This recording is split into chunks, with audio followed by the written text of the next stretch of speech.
Now I grew up down an old dirt road in a town you wouldn't know. My pops picked the place up for $1,500 back in 1960. What's up, Wisconsin? Welcome to Raised in Wisco with Joel Clayfish and Danielle Fairman. I'm Joel Clayfish, coming to you live from 217 Wisconsin Avenue, downtown Waukesha, from the Fishbowl, which unfortunately is going through some renovations as we speak. We had a bit of vandalism here. Calvin, when did that happen? That vandalism? It happened Monday night around 10 p.m. Yeah, Monday night, someone allegedly, well, it's clearly not allegedly, did break out the windows here. But we're still up and running live in the Fishbowl. The number to call is 844-967-2789. You can listen to us on 540 AM, WAUK, 101 FM, The Shaw.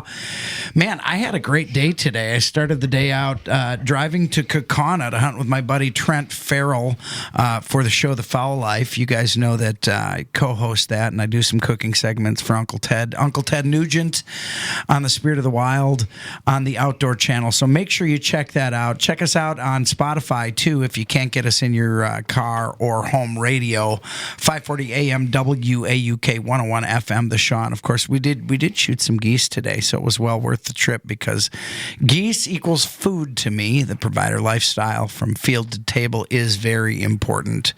And today, it's the middle of the rut. And I have to admit right off the top of the bat, I am not a great deer hunter. I mean, I enjoy hunting deer very much, but I think when I was like in utero, Calvin, when I was a fetus, I think God said to me, would you rather kill big whitetails or kill giant, cool other stuff?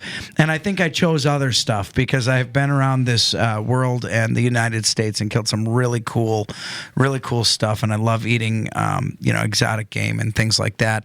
But when it comes to whitetails, they have absolutely eluded me. I have been one of those guys who has sat, and the deer I do see are just out of range or they're just beyond my bow comfort level or bow capabilities. And then I had a shoulder injury for a while, so I had to use a crossbow for 1 year, and that was a bit on the, I don't know. I'm not going to say cheating side, but I love my Matthews, and I feel like if I want to pull it back, I was able to shoot a pronghorn antelope in South Dakota that was a Boone and Crockett all time with my vertical bow. So I feel like I really should be able to shoot a whitetail, and so I'm not giving up on that. But right now is the heart of the rut. Right now, as we speak, they're chasing, they're running around. This is the breeding season for the whitetail deer in Wisconsin, and it's the favorite season for bow hunters across the state. And we've got some of the best per capita and most deer hunters, archery deer hunters of any state in the country, and we have some of the best whitetail here. And that's why I've got Jared Grunewald with me as a guest tonight. And Danielle is actually sitting in the stand, and she's going to be late to the show because she sat in the stand tonight during the rut.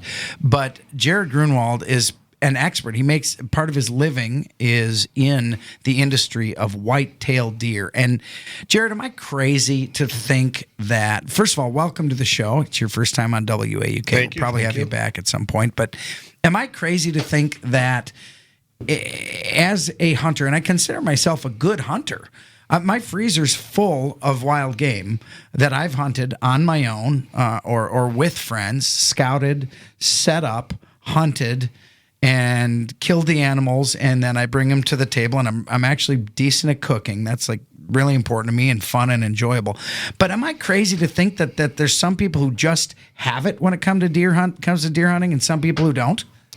Yeah, I mean, there's a lot of guys that just have that horseshoe right up their rear end that you can't explain how they do it. Every time they go out, it seems like they get a good one, and other guys got to do the grind. They got to put in the grunt work, habitat, food plots, stand placement, things like that to really get a deer pinned down and have the opportunity to have one walk by.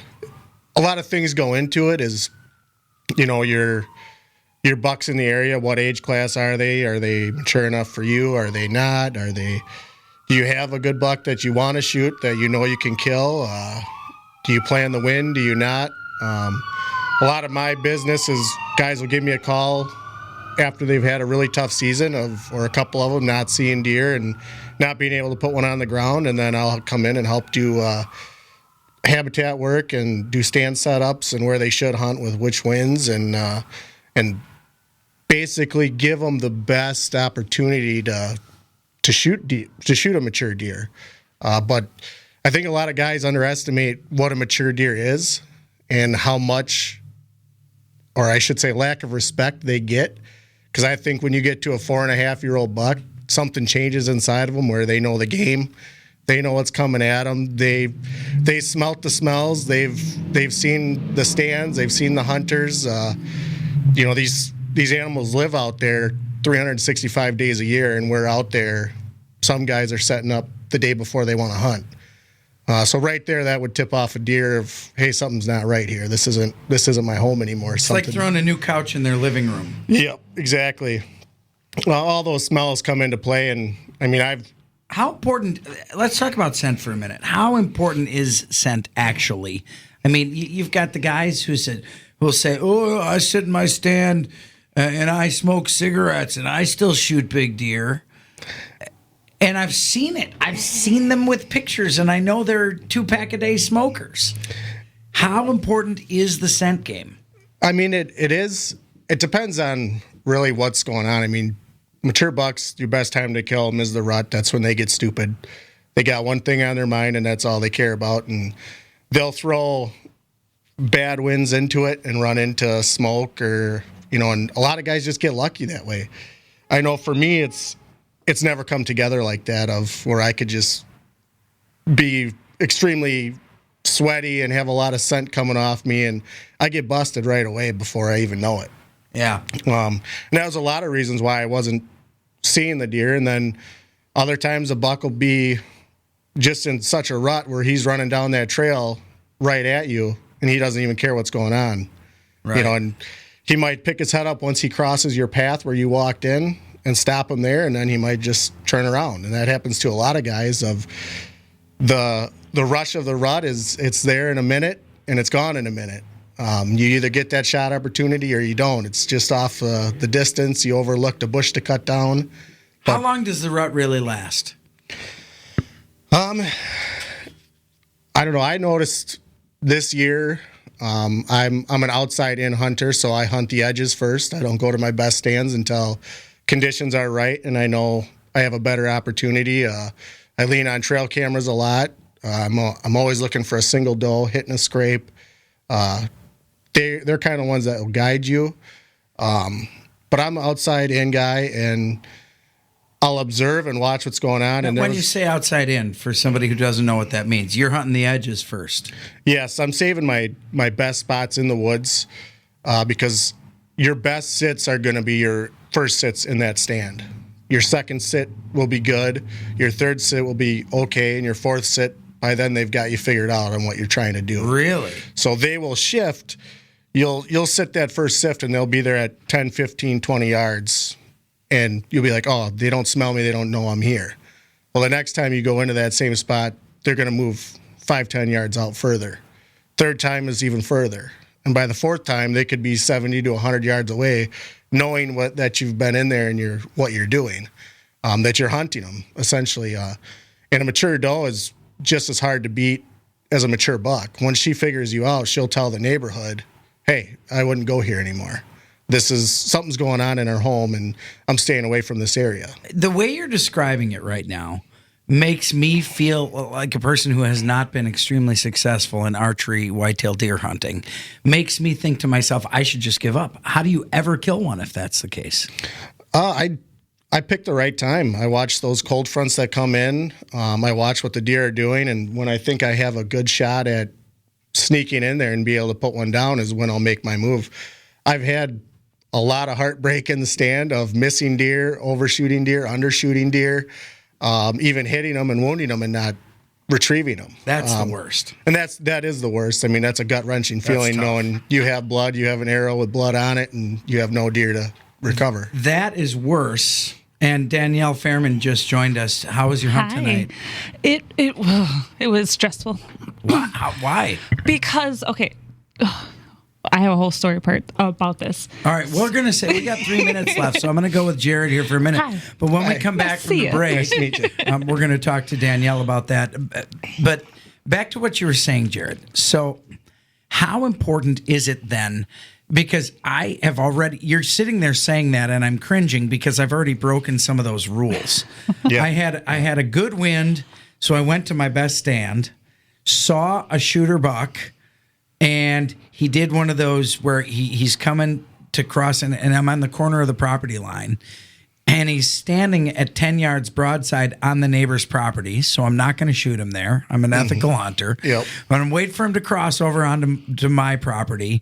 But of course, the second he's on my property, he's quartering away so hard I don't really have a shot. And it could be something just telling him, hey, something's not right. Something's not right because he's going away instead of following the path he was on. So how important in that case, how important is wind? People say, well, wind is important. You got to make sure. Is it like during the rut, don't hunt it unless you have perfect wind? Or is that one of those cases where they're going to forego a little bit of a sloppy wind because they have different motives? Yeah, I mean, they'll give up a good wind in chase of a doe. And what they might smell that estrus in the air that you don't smell. Sure. And they're going against that crosswind or putting their nose to that way. So he might have saw something he didn't like, or he knew where he was going, and that just wasn't past you. So let's say you're hunting on a hill, right? Yeah. Hypothetically, you're This hunting. sounds like your story, Danielle. But you And- can preface it. Go ahead. Okay, we're leading into it. So where I'm hunting, it's like a big old flat land. Then it goes down into a big like pit. Well, where they come from normally is where they come like up the hill. It's a good like 3-1, so it's a good slant. And as they come up the hill, they will cross where I need them to cross so I can shoot them. So let's say my wind keeps twirling around me. Yeah, Comes at my face and it comes behind me, and it does not normally do that. But today it decided to do that. South winds are all over the And place. I'm like, That's what why. is going on? And I'm thinking, okay, is my scent actually going, In the bowl and is it going straight or is it going down the hill now? So if it's a south wind and I'm facing north, what? I'm so annoyed right well, now. we're gonna have Jared's answer, but we're gonna have Danielle's complete story when she comes back, and then we're gonna get into grunt calls, rattling, and all the other tricks of the trade, decoys. We're gonna ask Jared about that when we come back. We'll be right back on Raised in Wisco.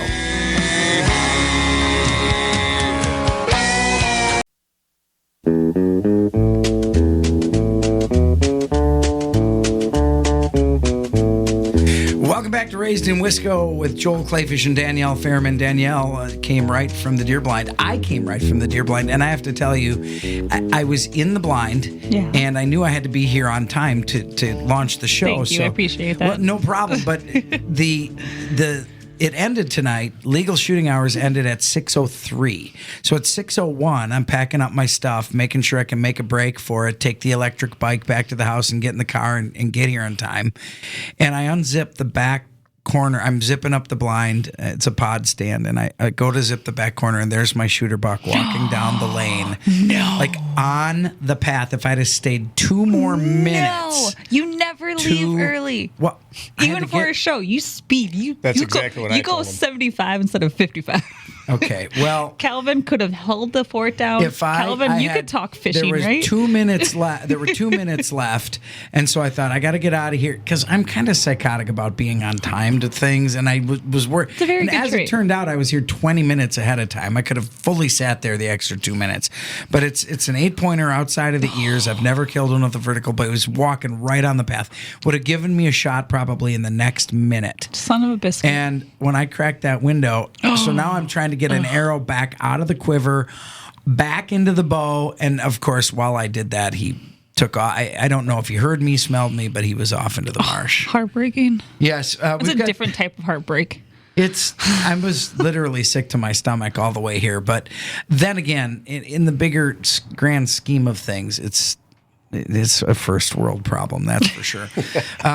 Jared Grunewald's here with us, and he does food plotting, land management for folks as part of his career. I'd call him a professional deer hunter. And pretty cool. Danielle Fairman, obviously co-host of Raised in Wisco, she got out of the stand tonight. You came in here with a look on your face too. You had What was your experience in the stand tonight? What happened? Well, it all started this morning at 7:55 when I got a trail cam pic from my Tacticam, and all of a sudden it said, "Hey, it's 7:55. I'm walking right in front of your stand." It was a brand new deer I've never seen before. Shooter? 100% shooter. 100. It had split brow ties and I believe a start of a kicker, but it's kind of blurry. I'll show you. Maybe I'll post it. I don't know. We'll see. Yeah, you should post it. But that just got me excited right away at 7:55. I'm like, oh, heck yeah. But then again, you were at work at the time? I was at work, yeah. Okay. Yeah, that working stuff. Yeah, I don't understand why this can't be a holiday. It should be a holiday. Yep. The rut. The rut is a holiday. But then again, I had another shooter buck come in at 1:55, and then another one again like around 3 or 3:30. But they both were trailing a doe like a half hour in between. So I see a doe, then all of a sudden I see a buck. So to me, is that common, Jared? For my little brain, you not got little 24 to 36 hours. 24 to 30. Doe is in heat, and then they move out. That's why I was like, I have a hot doe. I got to get out there.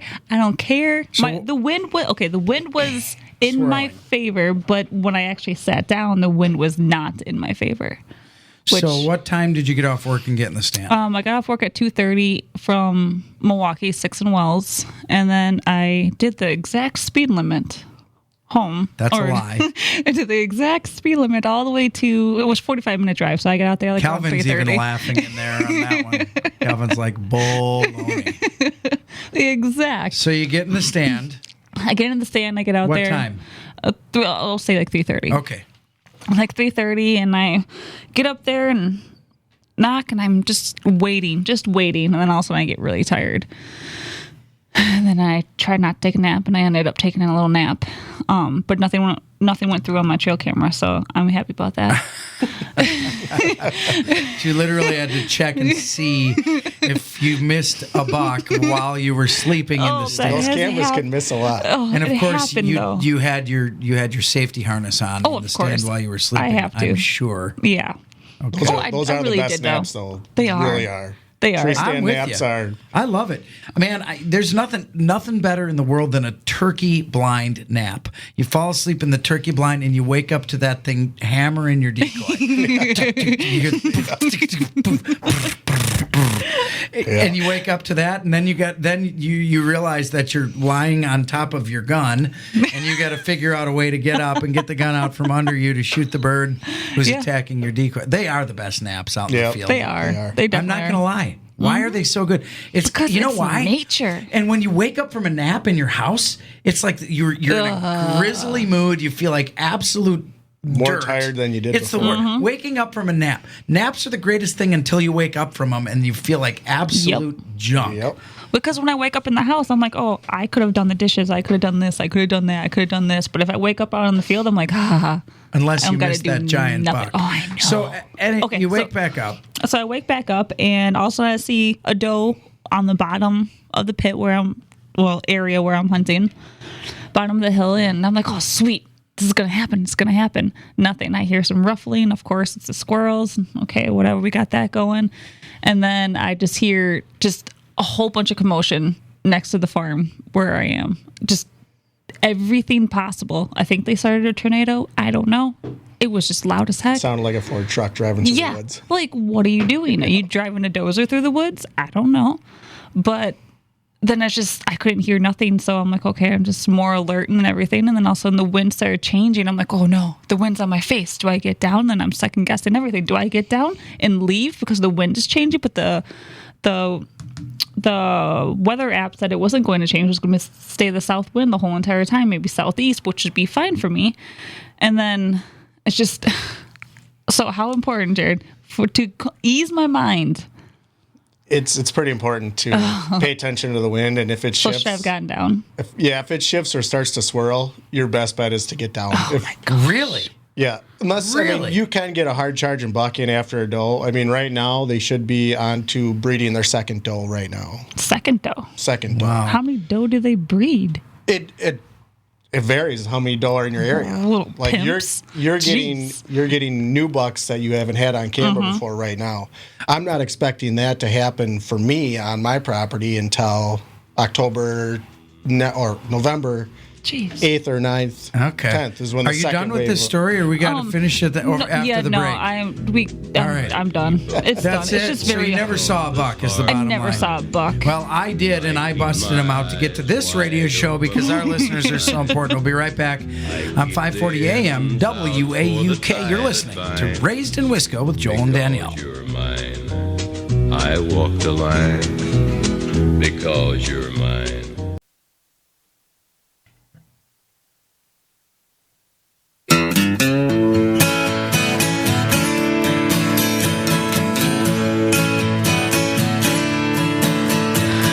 Welcome back to Raised in Wisco on 101 FM, WAUK 540 AM. Listen to us on WAUKradio.com or find us on Spotify. I love the new decorations of this place. Unfortunately, it was vandalized. I heard you say that in the beginning when I was on my way here, but it's very sad. I don't Yeah. understand why people. We're getting it back I quick, do though. not understand people sometimes. I don't either. But before the break, we were talking about my epic hunt. My epic failure hunt. Well, I mean, you don't even know that there was a buck following that doe. But you had a buck, though. I did. Well, no. so sad. That was worse. I'd rather never have seen it, to be honest with you. Yeah. Jared Grunewald's with us. He is a professional deer Professional. man. I'd say When that, you get but- paid The deer for man. something, it makes you a Yeah, professional. I'm trying. Yeah. Call you the deer man. I want to talk about what I call deer gadgets. Gadgets. I think like Like the ozone on top of your head. Well, like ozonics. does that thing help actually work? does let's knows find- if it perfect. actually- Let's start with that. Does ozonics work? It's like anything. You know, all those hunting products out there. Guys say they work. Other guys try them and say it's bogus. Myself, I'm going to try ozonics next year. Put it to the test. I believe in finding what works. I mean, it's a grind. Everyone thinks it's a rut. They got to be out there right now in poor conditions just because deer are running. There's truth to that when you get desperate, but still stick to your guns, and you got to be diligent and scent control. Ooh, you want to know my problem with that? So I have these long, luscious locks. I cannot find product to make my hair nice that's scent-free. Such a struggle. I know you guys. You can't. I'm just talking don't say right it's now. like a no-brainer for guys, because in all reality, you can take whatever scent-free shower you want. You can wash all your clothes in scent-free Yep. stuff. And the biggest thing exuding scent is every time you take a breath. You're breathing out of your mouth is the biggest scent that's coming from you. And you can even chew the chlorophyll gum if you want to. But every breath you take, air from your stomach Every is breath coming you out of your What mouth. you ate for lunch or dinner You're is coming not up. stopping it. So no matter, you can keep your ozone. You can what I will Keep say, your mask up. What I will say about ozonics is that if you look at it just from a scientific perspective, the scientific reality is that ozone, which I think is what, O3, I think that's it's like oxygen's O2, ozone's O3, I think. Ozone destroys scent molecules. Yes. So now, so ozone and a scent molecule are in a bag. The ozone's going to destroy the scent molecule, therefore the scent will not have a scent. That's true. But I use an ozonics, and it puts out the ozone over your head. And what you're hoping is that you have some kind of umbrella effect that kills the ozone, the scent coming off you hits the ozone layer, and it's killed, and then there's less scent. I think from a scientific perspective, it's got to cut down on scent to a certain. I'm sure it I helps. think so. Definitely it helps. But is that the answer? And I have I one don't of think so. the scent lockers, the scent crusher locker. Yeah. I got one of those, but I just took it off and put it, the little hosey thing, The ozone. Yeah. Put the it in my ozonics my locker or my tub, and I just do that. That's pretty much all I do. Yeah, and you And know I what? don't wash my hair for like a week. Yeah, but if you don't wash your hair, it's going to have a different scent than if you wash it with. Every time you lay down in your bed, that's scent. Yeah, But no, okay, this is how I'm going to call myself a great girlfriend because about a month and a half, I wanna I get into changed this. this. I'm glad you give yourself so many personal titles here. I'm glad you give yourself your personal awards and titles here. Hey, Someone has to. Someone has Why to. not me? I changed to scent-free laundry detergent and dryer sheets. Yeah. And then we change all our Perfect. sheets and we change all our pillowcases. We like wash everything again. And then it's just like, I want to smell my lavender. I want to smell my snuggle, but I can't because I'm like, okay, what about a deer? I want to eat food. I need food. You don't have I to be. need You don't have to be steak. that Well, crazy with it. if I'm going to work, though, I will use scent-free deodorant instead of the deodorant I like to use. That's Yeah. what I do. Starting October 20th, when I'm going to get really serious about making some moves and getting closer into where I think a buck might be chasing a doe or be bedded. I will start with scent-free deodorant every time I shower, the shampoo, the whole 9 yards. See, and I have been fighting. I have been fighting to keep my hair ever since I was 30 years old. I'm 51 now, and I still have a head of hair. And I attribute it to my Rogaine every morning and every night and every other day, 20 minutes with an infrared light helmet. no, And you do not. I really do. I do. And I still have my hair. Oh, so my make fun of it Lanta. if you like. I'm not making fun of it, 51 I'm and I've just- still got my dark hair. There's just I have a new vision of you now. Well, I'll show you a picture of the helmet sometime, and you'll have a newer vision of my stormtrooper look. But I use a shampoo that I forego, and Danielle's right. The crap that you have to use, the scent-free crap, is crap. It is not like healthy skin, healthy hair No, stuff. it's not. It's a lot of chemical. You might as well just have a scent-free bar of soap and wash your hair with Yeah. that. Oh my God, a bar of soap? Absolutely not. But let's talk about. I want to get into some of the other gadgets, and I call them gadgets because they're all in my backpack every time I hunt. The doe bleat, Never leave without a doe bleat, a grunt, a grunt call. That's a And- gadget. your rattle. Rattlers. Yeah. Okay, come on with those. I will grunt. I'll grunt. I'm sitting there and that over and over and over and over and over. I've called geese, I've called turkeys, and I've seen geese and ducks turn on a dime, and I've seen turkeys come running to a call. It's I a have totally never seen a different- deer come in on a call. It's a No. totally different scenario because that deer has to be wanting that communication. So do you wait? So when do you use each of those? So I'll do contact grunts. What does you that know, mean? Either just a rap, rap, rap. That's technically a grunting call. But if I see a buck, I don't really like to blind call because you don't know what's around you, how close something is to you. And that buck might interpret it as, I don't want to deal with that. I'm just going to walk away. Other bucks. So you won't use a grunt call until you see a buck. Yes. So when I see a buck and I'm watching him and I'm watching his body language and how he's moving. And if he's walking away to me, I'll give him a grunt. And as soon as he looks at me, I stop. That's it right there. One. And then he's going to make his decision if he's going to move on or if he's going to come to you. If he starts Investigate. coming to you, What about that's the it. what about the Don't blow the what about that thing? When do you use that? That's a certain type of buck. Has to be aggressive towards that. Oh, Has to want to fight. And it's What if I'm ready to fight? I'm just like, get you. you can be, but I mean I've actually So rattled. let's go through each one meticulously because I want to know. Sorry. Grunt call, use a grunt call when a buck that you see is losing interest and see if that grunt Yes. changes his mind or turns him around to come back to you and then stop. Yeah, and you can, once you make that contact and he looks your way, don't call, don't do anything. Just watch his body language and what he does. Because he might tense up and he might start walking toward you, or he might just say, you know what, I'm away. And there's a lot of good bucks. You could have a 150-inch deer that's docile, doesn't want to fight. He doesn't want that attention. Yeah. He just cares about one thing. Where you could have a 140, he's ready to go. He wants to come into that, and he will do whatever he can to find where that came from. The problem with grunting is you're up in a tree, 18 to 20 feet. Yeah, that's not natural. They are signal locators, almost like bats. You call, you rattle, they know right where that is. Oh. They know it's not coming from the ground. So if you're going to rattle, take a rope, tie your antlers to it, put it to the ground, let it hit those leaves, and give it that natural attraction of something's right here. And that buck is going to find that spot, and he's going to look for it. When do you rattle? So we took care of when you grunt. When do you rattle? So the best time to rattle is October, end of October. They're getting that aggression stage. Now, do you rattle blind? Are my Yes, deer I will. aggressive right now?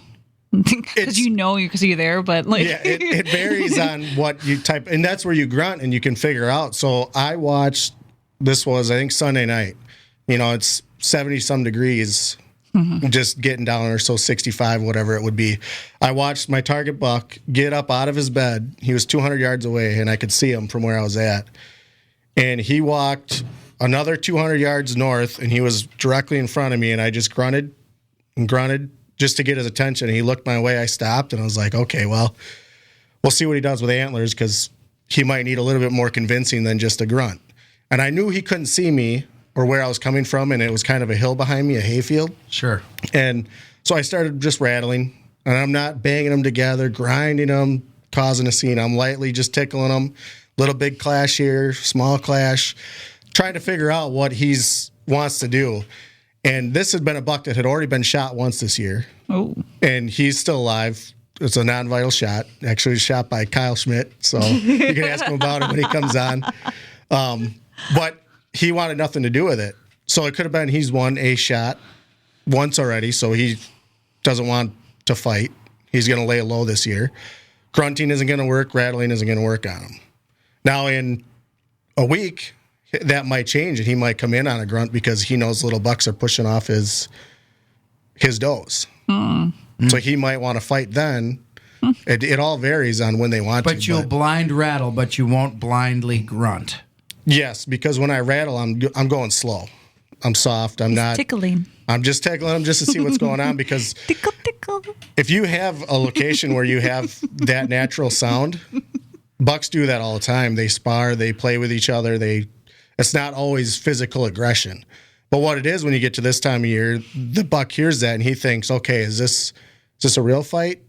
Is this just tickling? I got to check it out because I want to see what's going on in my neighborhood. Right? You're saying right like I should know the answer to that. Well, yeah. Sure, Jared. All I'm Right. envisioning is just two bucks just tickle, tickle. They do. If you watch them, they don't do like they do on TV. And this is where the hunting I industry do gets. not know how to respond to that thing. You know. It's I not true literally have tickling. no idea. Danielle, it's not like, ooh, let's tickle each other. Oh, I got you there, little guy. They just throw each other's heads at each other, and it could be a long drawn out. It could be 20 seconds. Oh, I'm sorry. I'm glad we're having such a serious conversation about whitetail deer hunting right now. Okay. So, Oh, base layers. so if I've done all these things and I've never seen or heard a deer respond to it, and my 15-year-old nephew was out tonight. He's like, yeah, I grunted in a buck, and I think to myself, yeah, right. Sure you did. Sure you grunted in a buck. But he was, I don't doubt he did. I think that just never happens for me. But so there is a subtle difference between when you're using a grunt call and when you're rattling. Yeah, your rattling has to be kind of with the times on what's going on. You can't just go out there early October rattle. You can't go out there gun season and rattle. It's not going to work. So is the rut it's definitely over by the gun season? No, they can 19th? definitely rot into it. I mean, your first doe can come into estrus early October. Well, I shouldn't say early October, late October into early December. That's a huge window.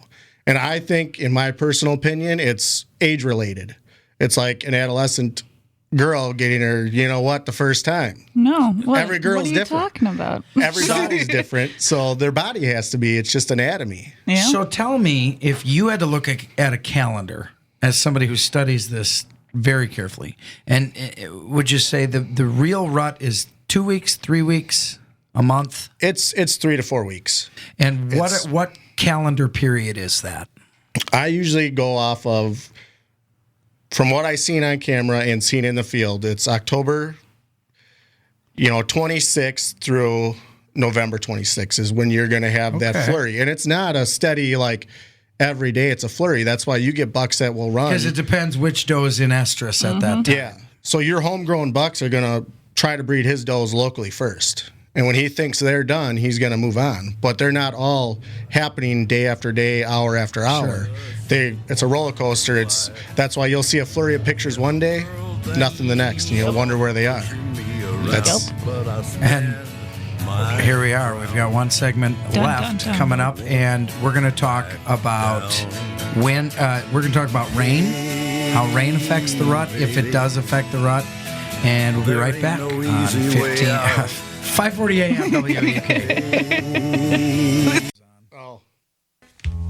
And it's not so much the heat, it's the gosh darn humidity. And then, when you sit there in the bed and you're just sweaty, and you go to reach for the water on the nightstand and you slide right out of bed and the wife. I feel like I had to play this. I think it's definitely a good call for the heart of the rut. The 30-point buck. The 30-point buck. Welcome back to Raised in Wisco on 540 AM WAUK. When we were going into the break, I almost said 1510 AM WAUK. You did. WAUK used to be 1510 AM, and it was the very first job I ever had in media. I was 15 years old. 15 years old? I was a student at Waukesha North High School. I was the board op for WAUK, and I did the weather reports on the weekend. Oh, wow. My first experience was at WAUK. Now I'm old. You're and not here I am, old. back at WAUK, 540 AM. Danielle Fairman, Joel Clayfish, Raised in Wisco, the fastest growing show in the entire state of Wisconsin. Entire state. We're on the rise. The best show. Why did you do it like that? The best 1 hour of radio. That's a bold statement. I mean, you're coming out of the gate firing like You're we do. It, look at us. You're here. Have you can not see been us. Here the last 45 minutes, Jared? You can see. I'm only 2 bush lights in, so cannot feel the greatness that is in this room, in the fishbowl. The fishbowl, which has got a blocked view right now because the window was knocked out. I'm going to get right back to business because I still have a bunch of questions, and we're going to have Jared back. And I have another question to add on to your question. Okay. You want to do your first question first? Oh, sure. Go ahead. Decoys. Doe decoy. Love them. That was on my doe or buck decoy. Both. When? What do you mean when? I need specifics. I am Jared. this is like stressing me out. I know, because now you think of all these accoutrements, missed opportunities, accoutrement that you can use in the field. Yeah.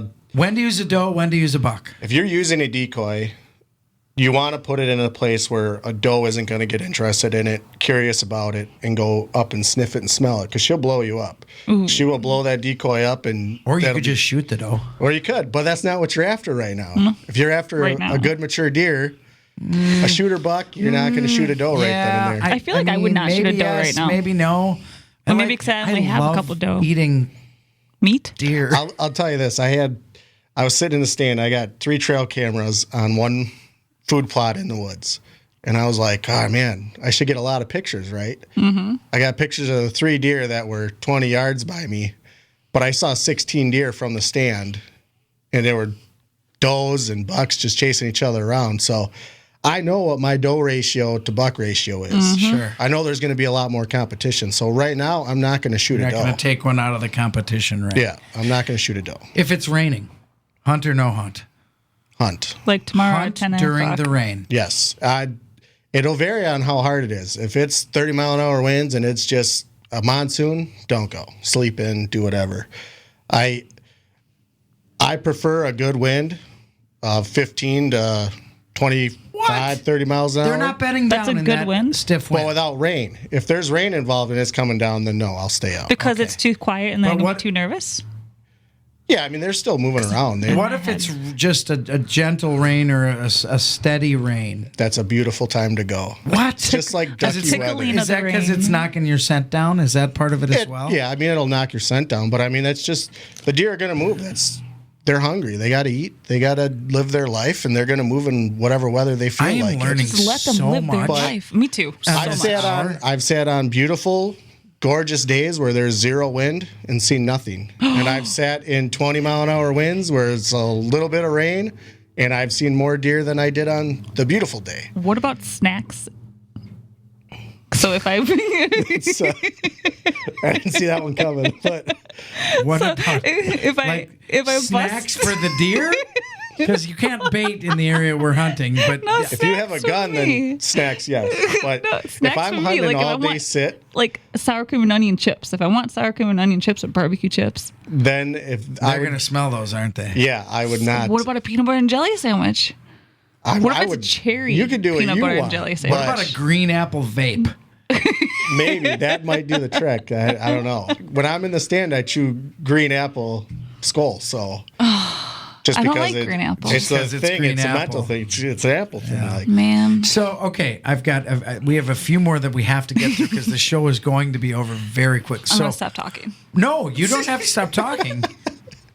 You can keep laughing. That's one of the great reasons you're the co-host of the show is because you bring some levity. Because I can get a little serious about things. You can. So, morning or afternoon during the rut? Or I'm going to throw midday in there because I'm afraid you're going to say midday, and I can't stand sitting in the midday. It drives me bonkers. I say morning. this is how you got to look at it. If you have good access into your stand, and I'm talking, you're not walking through food where a deer might be And you're not crunching in the a bunch early of- morning.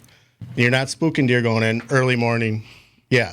For me, I can't do that. Everything I walk through, my access points are all through food. No. So I wait till first light when I can get to that field and I can look, see, hey, no deer, and then I make my move in. And So you don't even go in till light.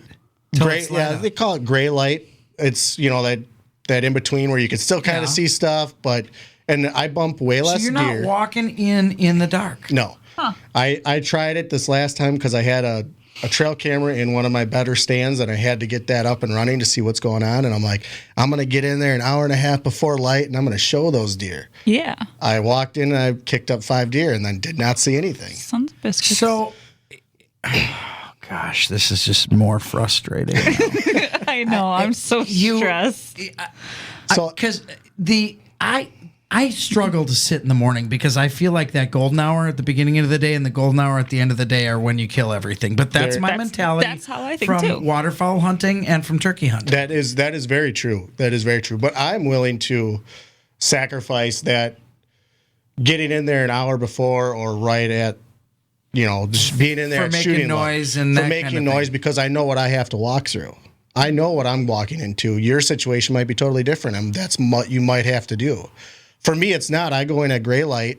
I will sacrifice that first 20, 30 minutes of light to get in there. I'm still in there before that magical hour after. The golden hour, yeah. That golden hour. But I feel like once that golden hour passes, it's virtually impossible for me to sit there. Yeah, like 10 o'clock. I I'm like, cannot So do it. you- I just sit there like, it's over. Why am I sitting here? There's a lot of days too where I'll sleep in and I won't go out there till 8:30, and I will sit 9 The guys till who 1. kill the biggest bucks kill them between 10 and 3. Yeah, and they tell me. those days are yet 10 to come. and 3? Yeah. Those, I leave Yes, at 10. middle of the day. Something, what? They middle of the day. I've kill in had the some middle of of my the day. better sits walking out at 8:30, 9 o'clock in the morning And and sit sitting until until 2. 1, 2 o'clock. See, then I feel bad because Bill and I don't have kids. We have a dog. I feel bad having my dog just sit there day after day.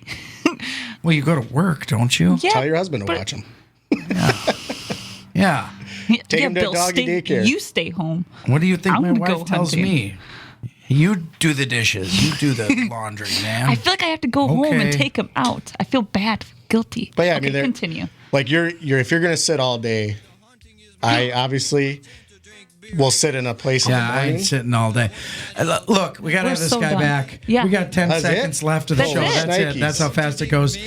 Jared Grunewald, great to have you. Danielle Bravo. Fairman, I'm Joel Clayfish. This is Raised in Wisco on 540 AM WAUK 101 FM, The Shaw. We'll see you next week. To our bunks, and I was sitting in the tree stand on a tree day drunk. Wind was blowing 45, temp 30 below. I was freezing to death. Then it started to snow, so I got down from